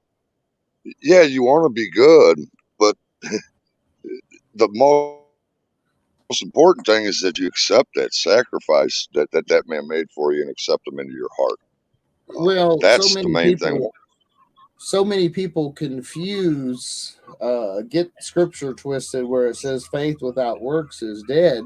That don't mean that they think it's just go out on your own and do this stuff. It's no, it's our faith. If we have faith, it's going to change us so much that our works are Exactly. going to come through or just show our faith. They're going to be It, replicated of our faith, not, you know, that's it. just My friend Nate, he's right here in this room. Whenever I come back from Arizona, he told me, and it really was like a gut punch. I was so happy to see my friends. I was out there in the desert for 15 years, and we got together, he said, "Mark, I'm glad you went to Arizona." And I'm like, "What?" And I said, "How can you say that? I missed all you guys out there." And he said, "Mark, you were so evil. I didn't know if I'd keep following you, man." And I said, "Really?" And he says, "You don't remember?" And he was raised a cradle Catholic. Evil has a different meaning than bad. yeah. And there was a time I really, truly thought I might be a sociopath. I was wondering if I was capable of loving anything more than myself. And once I accepted Christ, that's when things changed in a way that my heart was convicted. When I did something wrong, now I had guilt for it. Before that, I didn't feel guilty about things. I could do terrible things and sleep good. Once I Oh, accepted Christ, it was different. Uh, yeah. there was no easy night sleeps when I knew I had done something wrong. Uh, there was guilt there, and once Christ is in your heart, you can't do things that you know are wrong and not feel guilt for them. You just can't. Right. Uh, Yeah, that's exactly right. and that's another reason I know God's real. How somebody cannot believe God is real if you read the Bible and you look at all the things God said was going to happen, it has. The Bible's just like a painting. You look at a Norman Rockwell, Norman Rockwell painted that painting. A Picasso, Picasso did it. But the Bible's written over how many thousands of years? Well, you But know what cracks me up is people I hear, well, I'm not in the Bible. It was written by man. Well, it was inspired by God, written by man. But wait a minute, just because it's written by man, you can't follow it. So, well, you better quit reading your textbooks, your owner's manuals, any book. Don't believe yeah, it. But you believe the well, media. it's the same writing style the whole way through. It's like one person wrote it. And that's because it was written by men, but with the Holy Spirit working through them. Right. Yep. Um, it's like the prophets. When the prophets were prophesied, God was putting the words in their mouth to say what they were saying. Um, what was the last king of Israel? The one that ended up, he just would not humble himself. And Isaiah kept going to him, and God kept Um, giving him a chance to humble himself. Uh, he ended up getting blinded and being a slave the rest of his life. yeah. Uh, and all God wanted him to do was come down off his high horse. There was a time too I thought about. doing what I'm trying to do now, but I thought, I'm a terrible, horrible sinner. You know, who am I to even be talking about God? But then I think about Saul. Saul was a powerful, powerful testimony for God. When everybody since I've been back notices a huge, huge change in me. And when somebody's doing right their whole life and they do a little better, people don't notice that as much as when somebody used to be just extremely violent and now all of a sudden they got love in their heart and they're trying to help people and don't want to hurt nobody. It, Saul literally hunted Christians down, and Yeah. then he became a great voice for God, you know. Yeah. And Yeah. Changed his name to Paul, became one of the greatest apostles, and suffered yes, sir. Yes, greatly sir. for his faith, and And was God in knocked prison. him off his high horse too, didn't he? Yeah. You Yeah. know. I mean, for sure. For sure. Well, when you look at a lot of the apostles, back in those days, even Luke, who was a physician, Yep. that was seen as magic and What, evil back in the what days. wasn't Medicine was. Matthew a tax collector or something too, or one Matthew of was a them? tax collector, yeah, and again, that's a major. Well, people still today don't like tax Yeah, collectors, yeah, yeah. People are. but, You're but sure right it about just. that. I But was yeah, just thinking that nobody likes the tax man. yeah, and I use I like using Paul in a lot of illustrations with people on change and stuff like that. And it's like I always tell people Yeah. too. It's like don't try to change yourself and come to God. Come to God and He'll help change you. He'll Well, help you. It's that's it. That's like I was saying with the heart changing.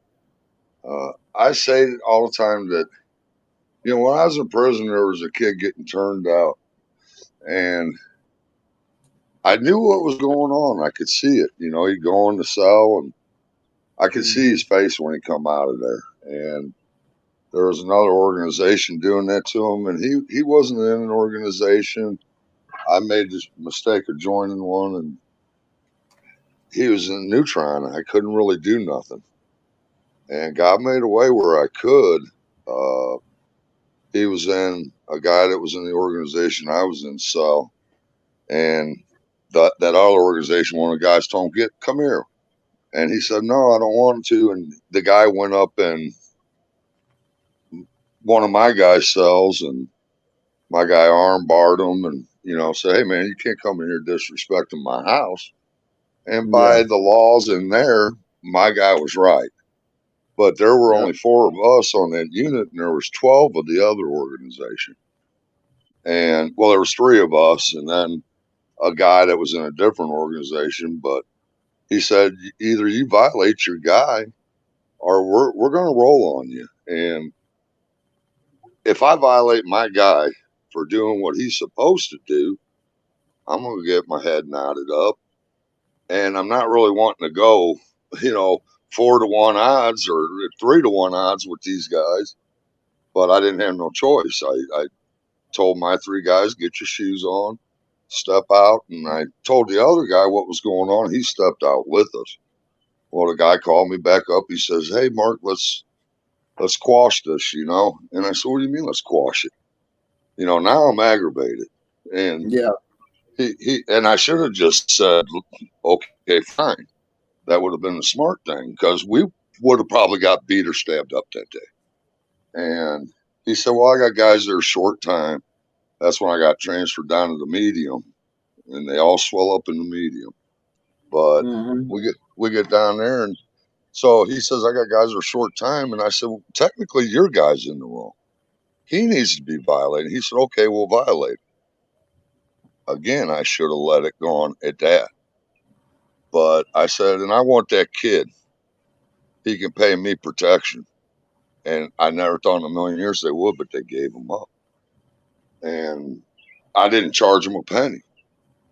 But that's the only good thing I did in prison. But that's when my heart kind of really, I just was so tired of violence and seeing what human beings can do to other human beings. It yeah. broke my heart seeing his face when he would come out of those cells. it just broke my heart. And that's when, that prayer of St. Francis, it kind of Yeah. jumped in my heart where I didn't want nothing to do with violence no more. I just wanted, I don't know, that's the only good thing I did while I was in prison, though. And that was God too, because they could have took us. We were vastly outnumbered, and maybe God did something with their heart in that situation. Uh, Isn't it isn't it crazy, Mark, how even when we have God's favor, even when we're not there yet, he knows we're going to be there. So he's yep, protecting us while we're doing dumb stuff to get there. It's all part of our life and our walk. And there's times over I should have been dead. I yep. had multiple contracts put out on me when I was in, um, just been stabbed a couple times. Yeah, I heard Eric say that he didn't say exactly what happened, but he said it got real sporty for a while, real Yeah, dangerous for a while. yeah, But yeah. you got God on Couple your side, nothing can couple hundred hurt you. dollar hit on my out on me, and that's a lot in prison. Yeah, Yeah. it's everything in prison. Hey man, I was what made me feel important that I was worth that much money to be taken off the yard. But it didn't work Well, out. and you stayed out on the yard. I went and walked the yard. As soon as I found out, Well, I was on every yard. you have great courage. You're a I, man of great I, courage, for great faith, because a lot of men hey, would go well, straight to PC. those weren't the exact words Eric used, but Yeah, you got a green light hit on you in there, and you're walking the yard. You're a man of great faith, great courage, or both. well, I had faith in my fellas, and I had faith in God, and some of the other organizations that had my back. None of them outweighed, the other. So I mean, it didn't matter where I went. Usually, um, yeah. Mark, before I forget, Adam's going live at 9 o'clock our time. All right, Adam, I'll hop in and check it out, bud. I'm gonna keep praying for you. I love you, Adam. The but I mean, I don't know. It just I'm also that stubborn guy that, oh, you want to talk? Well, I'm going to come out there and face. Well, hello, I'm right here. I don't. What was That's crazy is I was yeah, so busy. I used to have a buddy. There was very few people. Me and Eric had a dog, and there was very few people we allowed to do anything with our dog. that's a And wonderful program, though. That is a wonderful program. To yeah. be able to have something that loves you back in there would be such a blessing. Oh, Uh, and we. I was the president of the JC's, a nonprofit organization. He my administrative vice president, and we was able to purchase Nellie through the JC's as a service dog for mental health, and we actually got to have her when we got out. Eric got out and got her, and that's she passed wonderful. away last. She was out until last year. She passed away, but I know what you're saying about that. I got me and Nate and all of us. We all come from backgrounds where we had problems as kids, and a lot of us were out on the streets real young, and we all kind of hung out all the time. And when one didn't have, the other did, and we all took care of each other. And we we turned it into a little clique. Well, I can't really explain that because I don't know who's all viewing, but this here, they thought that was a fin ball, 5 point star. Well, it looks like it, but it was a ranking system for us in our clique, but it had nothing to do with the fin ball. I knew guys that were, in 5 pointed organizations on the street, 6 point organizations. I had a lot of friends in a lot of different organizations, but I didn't that was not made to be a thin ball. It was my stupidity that it looked like one. But I got approached and they told me, you need to cover that up. And every one of my brothers that went in covered it up. That was the wise move. It didn't mean what they thought it did, but me, I got that stubborn too. I told them, I said, I tried to explain to them what it was. And I said, if I covered, that's like changing my last name because I mean, we all made a promise to each other. We'd always look out for each other, and we always have. And Yeah. he said, well, whatever, white boy, you got a week. And when you're in a maximum security penitentiary, I was at Menard then, and you got an organization telling you you got a week to cover that up, you better take them very, very seriously. And then the next day, an organization, we controlled Bureau of Identification, we controlled the kitchen, the ranch, and the hill. And we had a guy in B of I told a buddy of mine that was in there that I was coming in. So he sent a guy to get me in the organization he was in. And he come up to me and said, you want to join? And I said, well, what is it? You know, he goes, I don't know if you noticed, but he gave me the spiel. And I thought, to be honest, I thought, well, this might keep me safe with this other organization. I didn't say nothing to them about it. And it did, because it's the only time in Illinois history where white gangs controlled a maximum security. It's the only time it ever happened. But join and help me in that way, but it hurt me in a lot of other ways. I would never advise anybody join a prison gang. Me either. You know, I'm gonna do a video someday. I've been it's horrible. I've seen guys used as pawns, guys that had just a little bit of time to do, and they're never getting out now, ever, because they were used as pawns. You know, there's no love. What's sad, Mark, is I'm responsible for a couple of guys getting more time because of, we don't think about it even when we're, running organizations or something. We don't think about the impact that it's causing somebody else just because there's some test dummy. Well, nobody rides for free is what I say. They're going to test you. They're going to make you pull your weight. And I only had 4 years, and I didn't have to keister or nothing. They put me on security and enforcing.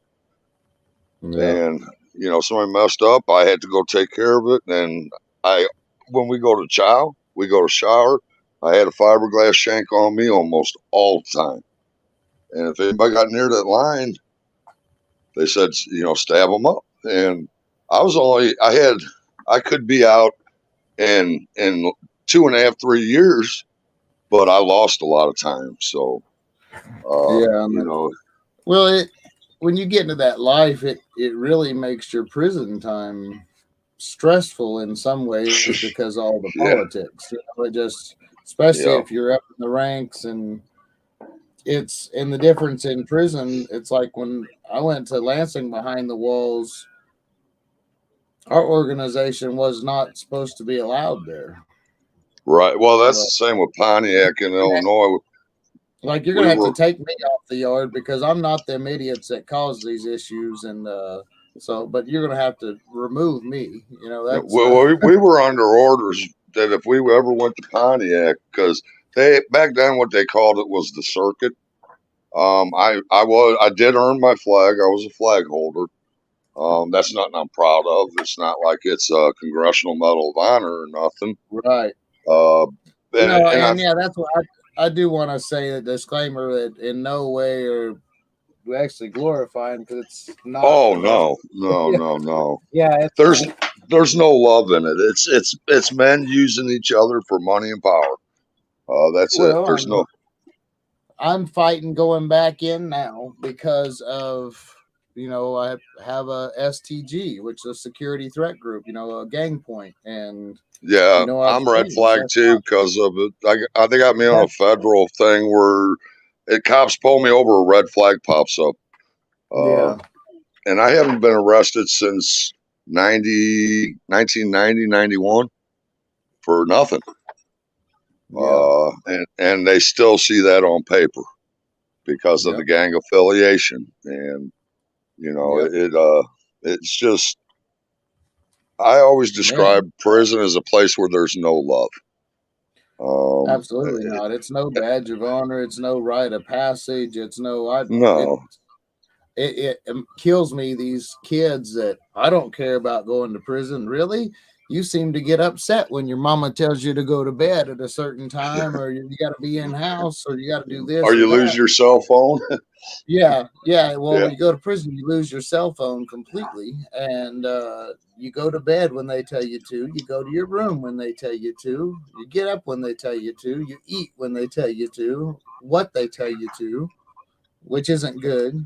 You know? well, I remember whenever I got out, I paroled to my mother's because uh, me and my first wife, we had split up, you know, during that time. We were firing gasoline, but I remember I open up the front door and I go out on the porch and I go back in and I'd open up, go back out. And my stepdad was yelling, "What's he doing? I got the air conditioner on." My mom says, "What are you doing?" I said, "You don't know what a blessing it is to be able to open up the door and just walk outside anytime you want." I mean, just something that little was Yeah. huge. It's like, oh, this is great. And it was Yep. weird even after the short time I was in, even being in a vehicle. It's like it was moving too fast. I just, Oh but man. people don't appreciate those little Yeah. things. Yeah. It's that, just being able to. You want a pop if you don't have one right there. Being able to run the store and get one. You want, whatever it is, cup of coffee or whatever. It's If there's anything good about the organization I was in, well, the it's that temperature in the I don't have to hell. do it on the streets because it only exists in Illinois Department of Corrections. Now, if I would ever mess up and go back, they would demand that I hold my end of the bargain. And you know, it's just Yeah. I never felt loved by anybody in that organization. I never felt I could trust anybody in that organization because a lot of times it's those guys in that organizations are the ones that are going to kill you. Uh, Yeah. there's no They're not your loyalty or friend. love in it. No. It's just men grouping up together to make money and to have power and to protect each other. It's not because they care about each other. Well, Um, we started the group that I was part of. We started the group to. It was more looking out for white guys. It's not a that's why our racist group group. started too. It was started for a very good Yeah. reason, but it was corrupted by a bad Right. leader. Uh. Yeah. Well, see, and that's what there was. Three people that started it, and one went rogue, and uh, it Yep. caused us some issues. And Well, he's since almost retired. every organization starts for a decent, like La Raza, you know, wanting fair Mhm. rights and everything. That's a good thing. But almost every organization starts out for a decent, good reason. But all it takes is one Well, bad leader. And actually, you're right. It was plexiglass. Those make good pointers. Oh man, well, yeah, through because I can go through metal detectors. detector with it and stuff. Yeah, yeah, Yeah. yeah, for sure. But Um, if I'd have got caught with that in Illinois, that was 5 years. I would have doubled my time well, just getting caught with it. we had And we had some of the guys well in the some of the groups there in El Dorado. They literally, Century Manufacturing was there behind the fence, and they made these Lexan and Lucite. The fancy, like the yeah, shit, the ships and stuff, the dolphins and stuff like yeah, that, and all that. We made beer taps, and well, out of that stuff, you can also make very good weapons, very strong weapons, sure. and they literally had 2 3-foot swords they found in the wall of the porter's I've closet seen them. in one of the cell houses. I've seen literal swords, but that's because we also had a lot of guards on the take.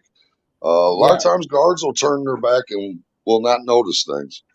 Well, that's how most contraband gets in. What do you mean? It's Well, that's why we were the most powerful.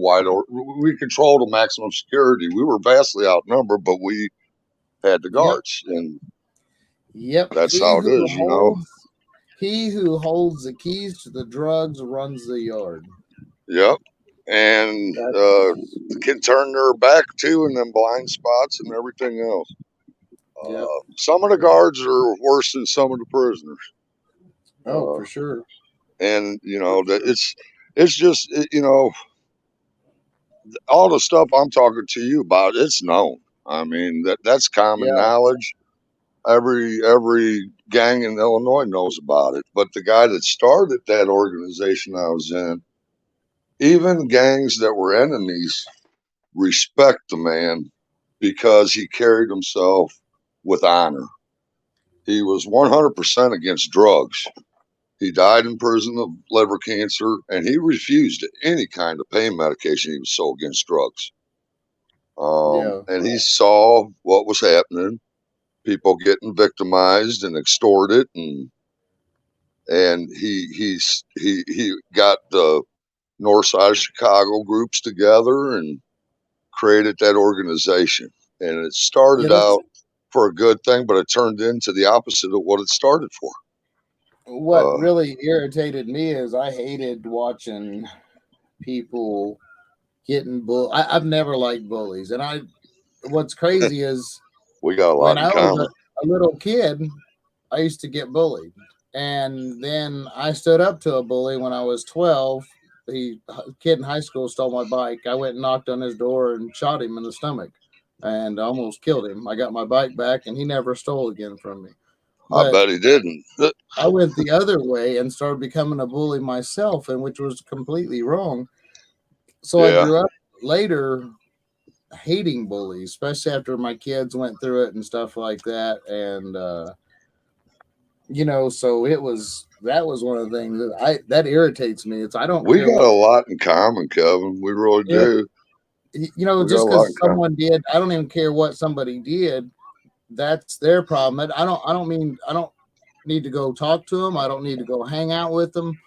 That's But I'm right. not going to treat them. I'm not going to extort them or anything either. Because to me, if someone's weak and you go take from someone that's weak and a punk, what's that make you? Well, see, I got a I good mean, story about that. You're gonna love this one. I always used to tell people, come in my house and take my stuff. That's it. There was a guy. His Or any nickname was Popeye. He was an associate, and Mhm. that kid that was getting that stuff done to him that I ended up getting under my wing would urinate on the toilet and make this kid lick it, and he would make him slap himself, and he would do all kinds of things to this kid. And I went to the guy that had the camp for us, and I said, "Look, he's doing it. We're supposed to be about this and this, but you got this guy doing. We got an associate doing this to this kid, and this kid's already got this stuff going on." He Yeah. said, "Well, violate him." So he got like two or three to the face, no cover up, and come Christmas time, I look up and I see Popeye come out of that kid's cell with a big old laundry bag of stuff. And I went up there, and the kid's on his bunk crying, and he had a huge cellie named Mike Amble. He was a neutron, but this is one of them no neck dudes benching over 500 pounds. And Yeah. he goes, I go, what happened? And he goes, he's the one they sent in on me, give me my going away party. I hit that man as hard as I could, and his face didn't even move. He just power slammed me and got out of the way. But they they said he said that he took everything. He took all the kids' letters. He took everything from that kid, but because they sent in like the church did a little card with a little bag. It might have a toothpaste in it and some candy, just a little care package. And Sure. he took that kid's letters. He took everything from him but a pair of state blues, and even took his underwear, everything. He left him his shoes, but that's all the kid had, one pair of state blues and his shoes left. And It's I went to Joe again and I said, man, I told him what happened. He says, "What do you want to do? Violate him again?" I said, "No, I want to lock up with them." And he says, "Man," he goes, "you can lock up with them." He goes, "But we don't got a lot of brothers down here. You need to not be messing them up where he's going to the infirmary." And I went, and down there we'd take a spoon and heat it up and bend it where you could pull the string and pop the button on your door. During the day you could pop out, and then at night they'd lock us down. But I knocked on the door and he said, "Who is it?" I said, "Mark." And when he opened the door, he was smiling at me. He goes, "What, I got another violation coming?" I said, "No." I said, "I see what you could do with that boy. I want to see what you could do with me." And he goes, "I ain't got no problem with you, Mark." And I had two guys behind me just to hold security on the door. I said, "You do now." And every time his head would hit that toilet, it sounded like a bell ringing. Yeah. And I had to pull myself off of him because I remembered what I was told. And I went and told the guy that had the camp, I said, "You said we need brothers, we need warriors." He didn't even try to swing one time. Not once. He curled up in a ball and he got a beating. And they kicked him out and ran him up into protective custody, and I never had to see him again. Huh. But I'm the same way. I Yeah, cannot stand a bully. that drives me nuts. Well, then this kid was already being victimized, and you're Yeah, going to do that? I mean, even further. Yeah, that kid's gonna be traumatized. I mean, just already. yeah. And whenever I was told, that the organization was about looking out for guys and stuff, and then you got an associate doing this Doing to the this, guy? yeah, that's the exact opposite. Yeah, yeah, Exactly. sure, And thank for goodness sure. Joe was a good leader, and he left me to camp. I had the whole Shawnee Correctional Center when Joe left, and if something could be done that I could do myself, I did it myself. I didn't get a power trip. I wasn't sending people. I wanted to get people home, and they loved me for that down there. That's why normally you'll get a going away party. They'll beat you up, and they'll say, "Don't come back." And they weren't going to give me one. And I was calling people certain names out on the yard, and they sent that big no neck in first. And he goes, "I'm sorry, Mark." And I hit him as hard as I could. And I mean, his face didn't even move. Mm. And he just scooped me up and slammed me on my back. I went home pretty much a bruise on the left side of my body. Uh, but I got my going away party. Yeah, But we got one of the fellas good enough. He said that we couldn't get him, and well, he was walking real funny because his legs got just knotted up with Charlie. We just went to work on his legs, Charlie horsing them legs, just thumping them. well, yeah, and the thigh Yeah, or yeah. the kid, or worse in the back, But that but you know what? sciatic. He's still out today though, Yeah. and he said that going away present was almost enough to keep him out. Still, he thinks about that every time he thinks about breaking the law. Well, I remember they were hitting and kicking me so hard and so fast I couldn't catch my breath. Mm. Yeah, And it wasn't a malicious thing. Uh, right, it's a look, man. We love you. There ain't no future in here. Don't come back. right. Yeah, And, yeah, and that's what I never went for the whole birthday thing or nothing like that. I always told people I don't do a friendly yeah, horseplay. You put birthdays hands I on me, didn't we're either. fighting. We're Well, I fighting. learned two things, and they're really important things. The first one is people were scared of me, and I used to think I was a real tough guy. And when I got down to prison in that max, the things that I did that because I was angry, there were some people that did that just because they enjoyed it. Yeah, There were truly dangerous people that could just eat me for lunch.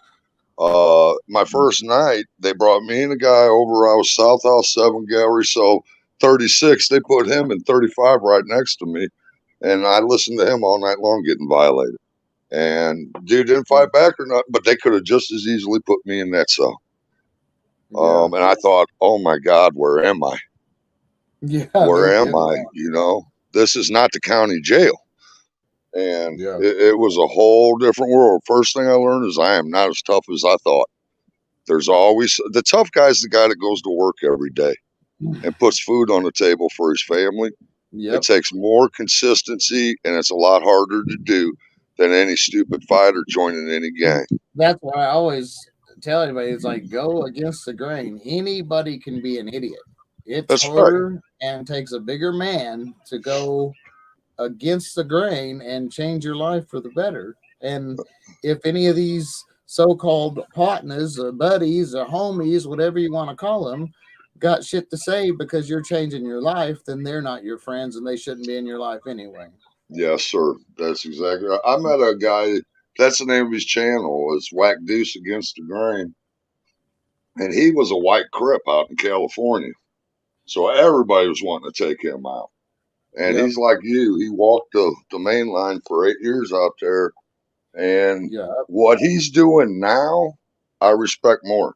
He's got $3 he is raising alone. And he's doing it legal. And that's being in prison and knowing how the politics work, racial and all. I respected the walk he made, that he stuck by his guns and didn't get run off. I respect that. But what he's doing now, I respect so much more. Yeah. Uh, he's raising them little girls himself. Um, Well, and it just that's being the tough's a hardest. waste of time. You can never be the toughest. Yeah. Somebody can always beat you. And Yeah. if Well, you're Bruce Lee, you're gonna get old, and a young it, boy's gonna take you down. it's stressful, and as you get older, you don't heal as fast either. No, you sure got that right. You sure as heck Oh, it don't. hurts after Yes, but sir, it does. man, It's slow healing. well, And then Mark. you're like me, broke down, from all that. It's just, Oh, yeah. I heard it all the time and I abused the pain meds. I can't. They tried to give me 2 times, they pulled a bunch of teeth. Because they ask me every time I go to a new dentist if I was a boxer because I got so many fractures in my jawline and stuff, my Oh, teeth yeah. line. But they pull them and they try to give me pain pills. I said, I don't want them. They said, well, you're going to be hurting. And I said, not as bad as heroin withdrawals. I'm not. Uh, it was horrible. I went cold turkey and I got the full effect. Mm. I didn't wean myself down. I didn't have self control. It was always all or nothing with me. And the withdrawals are terrible off that Yeah, and age. I never. Well, actually, I mean, like I said, I never even honestly saw H until I was in Lansing in prison in like 2015, and I tried a little bit of it and didn't like it. I, me and Nate have, And I'm like I glad. said, there was 37, and I bet you about 26 of them are in the ground buried right now because of that stuff. They Yep. overdosed, and most of them, when they overdosed, the people that were supposed to be Hold on, their Mama. friends Give me. dumped them in an alley or didn't even call an ambulance. Hold Uh, on. Oh, I know. Yeah, it's horrible. It's a scourge in this country too right now.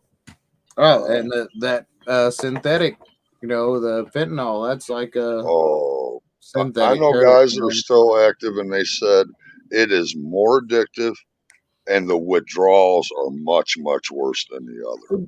And you know what's Uh, crazy? I always thought it was funny, and we were the same way. The organization we would sell drugs, but yet it's against our bylaws to be high. yeah, yeah. You're not Well, supposed to be I underneath. didn't have that kind of habit when I went in.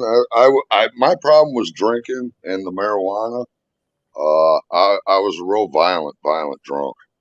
Oh, I thought I you were had, getting ready to say you're violent on marijuana. I'm like, I ain't never met nobody that smoked a hooter and want to go beat people oh up. no, no, no. That's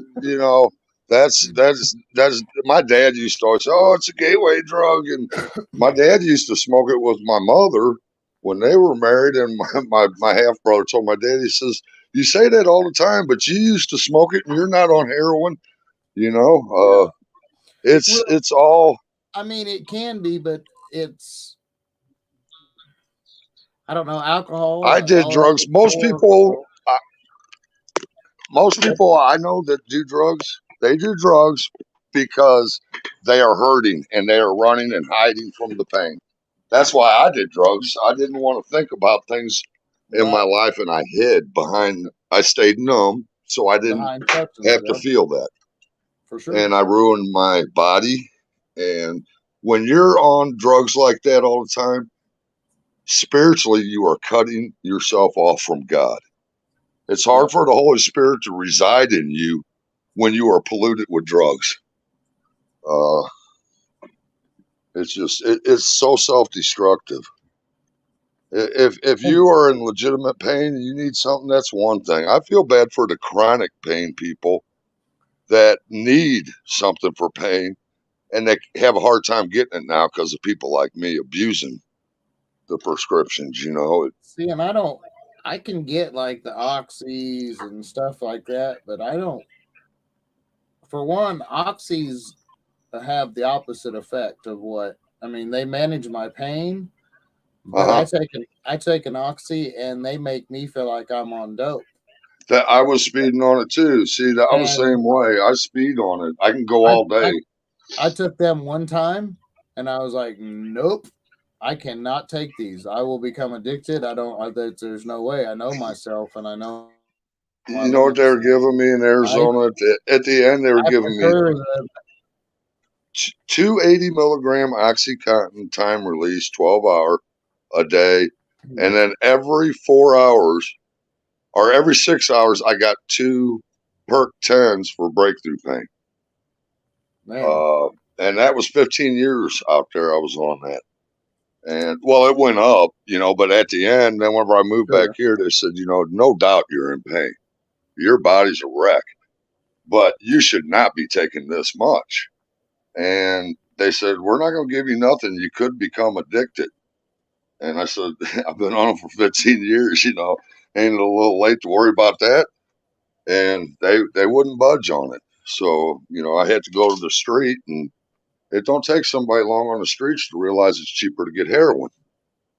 And Yeah. I was a slave to it. I was a slave. Every morning I would wake up, how much do I got? Where do I get more? That was my life. I got down to 100. I'll put pictures up on my community page of me at the end of my addiction and now, and Hmm. it's the eyes. I look at the eyes in that picture. I was dead on the inside. I just, Yeah. 142 pounds, 6 foot tall. Hmm. And I'm up Man. to 230 now, 235. I'm afraid to go swimming. They'll be like, there she blows, the white whale, I might get harpooned.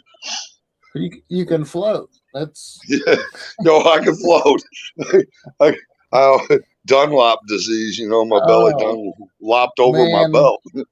I'll tell you. After I got out after doing that 13 years, the first summer I went out, it was like it was right around 4th of July, and we went out to Cheney Lake here in Kansas. Me and my daughter and a bunch of my grandkids, and we were out there all day long. It was like 105. I sat out in the water for 5 hours straight in the water with Oh, my grandkids, and that magnifies the sun. uh, I looked like this shirt, bro. My head, my head was blistering. I couldn't my shirt. I couldn't even wear a shirt for like a day and a half. Couldn't really sleep. It was just horrible. but, How far? My mom used to put but I had a Noxzema. fun. Noxzema. She used to put that Noxzema face cream stuff on Uh my huh. sunburns, and it would help. It would pull that burn out of there. Yeah, I Uh, use that aloe vera stuff, the green, like yeah. they Well, also my have like buddy the used to grow aloe vera just for burns and stuff. The real plant, yep, you cut it and you rub it on there. yep, Do yep. you? How far you live from Kansas City? I'm south of KC, 91 miles. And Yeah, then I'm how far from the Missouri border? oh Nevada, Missouri is about 45 minutes from me. Okay, it'd be cool sometime. Maybe I could swoop down and grab Harvey up. Me and Harvey come out and meet you guys. Have That us a would be barbecue awesome. or Yeah, something. yeah. Me and Eric would really, really enjoy that. But Yeah, 'cause I could talk to you all day long. I mean, Yeah, And it's Eric seems like a really good guy too. I like Eric. oh yeah, yeah. And what tickles me is you guys got two convicts that got a better education than almost anybody I know. I mean, a, a I PhD and tell a you what, doctorate that's big time. that that creates a lot of problems with administration and some of the cops. So Oh yeah. they don't. Well, But the people me running things between don't want you smart. They want you dumb. well, me and Uh, Eric had more education than probably all of administration put oh together. yeah. A You doctorate know, and degree and a PhD, you call people doctors at that level. yeah, Uh, yeah. and a Out there, master's, you know, you I'm get sorry, go ahead. mail you get mail that says doctor on it and they get all uptight. We got a certificate. The Kansas Senate recognized us in 2014 uh, for reducing recidivism and stuff like that. And they sent the Yeah. certificate to me. See, And that's envy. That's terrible. They should be proud of you. oh, oh man, that Uniteam, it come in as legal mail because it come from the Kansas State Senate, but it said Dr. Kevin J. LaBelle, DPM, That's awesome. PhD, and That so is awesome. I know what you're saying though. I've seen a that lot of is jailhouse lawyers really get persecuted. They would well, appeal things and fight things that injustices that were going on, and the guards would make them suffer for that. yeah. Uh, Yeah, hey, Mark, yeah. Adam was supposed to be. I guess he's earlier. Harvey just said he's live now. We've been going for a couple Okay, hours, yeah. I'm gonna and hop over there. Man, Kevin, thank you so much. It was great yeah. talking to you. Hey, yeah, and we'll definitely have to do this again sometime. And I'll edit this Yeah, through I and mean, probably my put it out. story goes on beyond my salvation, but it's just a lot of stuff I can't talk about with certain audiences, and Yeah, but I am here only by the grace of God, and there is a God. God is not Santa Claus. that's And for darn sure. one last thing, I don't glamorize gangs. That's why I don't listen to gangster rap because it encourages kids to join something that's just going to get them in the grave or in prison, you know, and it's That's right. counterproductive for what I'm trying to do. Um, so I don't watch the channels either to glamorize that. It's an ugly political thing, and there's no love in it. They just use you, Yeah, is what they do. I'm the same way. The tough, the glamorizing prison and stuff like that too. And it was just like, Ain't nobody it's not tough in every. prison.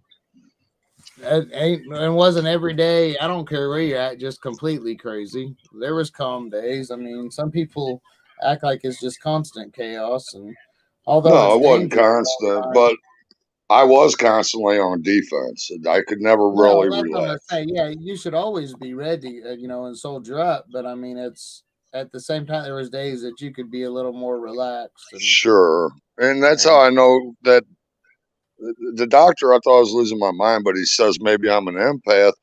But people do put out an energy.